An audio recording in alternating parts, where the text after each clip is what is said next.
बालू के खनन से अब बागमती की धारा ही प्रभावित नहीं हो रही है, बल्कि इसके डाउन तटबंध पर भी खतरा पैदा हो रहा है। वर्तमान में दोनों तटबंध के बीच महुआरा, महेशबारा, चैनपुर, जनागढ़, भरथुआ, राघोपुर, तरबन्ना, बभनगामा, हरनी टोला, बड़ा खुर्द, बड़ा बुजुर्ग, मधुबन गांव में खनन माफिया बागमती के बालू का सौदा कर रहे हैं। बागमती के दोनों तटबंध पर सड़क बन रही है। उत्तरी तटबंध के कटौझा से बसघट्टा तक और दक्षिण तटबंध के जनाड़ से महेशबड़ा तक करीब 13 किलोमीटर में निर्माण कार्य चल रहा है। बालू माफिया इसकी आड़ में भी अवैध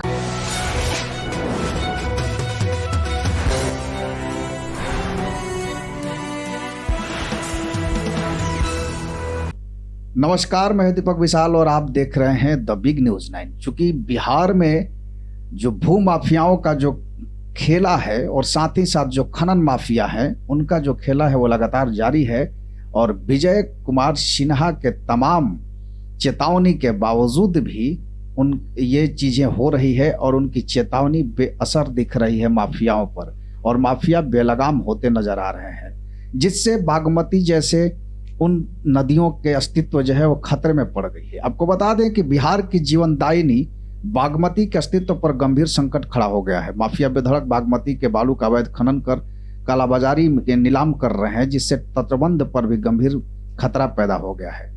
स्थानीय प्रशासन की अनदेखी से चल रहे इस गोरखधंधे पर खुफिया विभाग की नजर पड़ी है। खुफिया विभाग ने अवैध खनन कर रहे औराई के 1.5 दर्जन माफियाओं की सूची जारी करते हुए पुलिस प्रशासन को उनकी गिरफ्तारी का आदेश दिया है।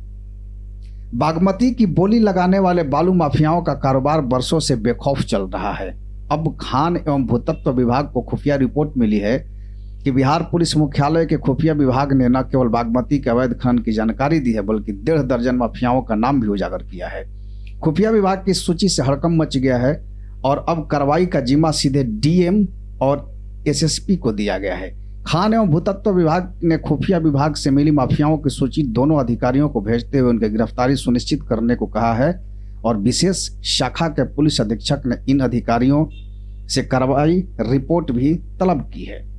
नेपाल के बाद बागमती नदी शिवहर, सीतामढ़ी होते हुए मुजफ्फरपुर और दरभंगा से गुजरती है। कटौझा से आगे बेनीपुर रेलवे गाइड बांध से इसकी मुख्य धारा बदल जाती है। इसके आगे बागमती अपने दक्षिणी तटबंध की ओर मुड़कर मुख्य धारा का रूप ले लेती है। पुरानी मुख्य धारा के आगे बेनीपुर, नया गांव, बभनगामा और चाहुता गांव है, जहां पुरानी मुख्य धारा पूरी तरह से सूख चुकी है। ये गांव खनन माफिया का अखाड़ा बन गया है। यहाँ धड़ल्ले से बालू का अवैध खनन चल रहा है। बालू के खनन से अब बागमती की धारा ही प्रभावित नहीं हो रही है, बल्कि इसके डाउन तटबंध पर भी खतरा पैदा हो रहा है। वर्तमान में दोनों तटबंध के बीच महुआरा, महेशबारा, चैनपुर, जनागढ़, भरथुआ, राघोपुर, तरबन्ना, बभनगामा, हरनी टोला, बड़ा खुर्द, बड़ा बुजुर्ग, मधुबन गांव में खनन माफिया बागमती के बालू का सौदा कर रहे हैं। बागमती के दोनों तटबंध पर सड़क बन रही है। उत्तरी तटबंध के कटौझा से बसघट्टा तक और दक्षिण तटबंध के जनाड़ से महेशबड़ा तक करीब 13 किलोमीटर में निर्माण कार्य चल रहा है। बालू माफिया इसकी आड़ में भी अवैध खनन कर रहे हैं। खुफिया विभाग ने अपने पत्र में बताया कि बागमती के अस्तित्व और कानून व्यवस्था के लिए खतरा बने इस खनन माफियाओं की गिरफ्तारी आवश्यक है।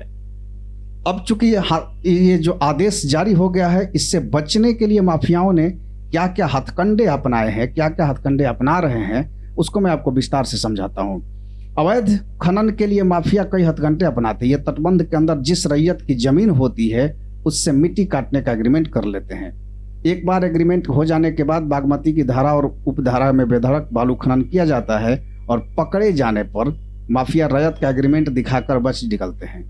खुफिया विभाग ने इस खेल को पकड़ने के बाद माफियाओं को चिन्हित कर लिया है और अब इन पर कार्रवाई तय होगी। तो सवाल ये उठता है कि जैसे विजय कुमार सिन्हा उप मुख्यमंत्री और भूतत्व खनन विभाग के जो मंत्री हैं, उनके तमाम चेतावनियों के बावजूद भी ये जो कार्य है वो धड़ल्ले से बिहार में चल रही है और अलग अलग जगह पर बालू माफियाओं का अपना जो तौर तरीका है उसको लेकर के ये चल रहे हैं।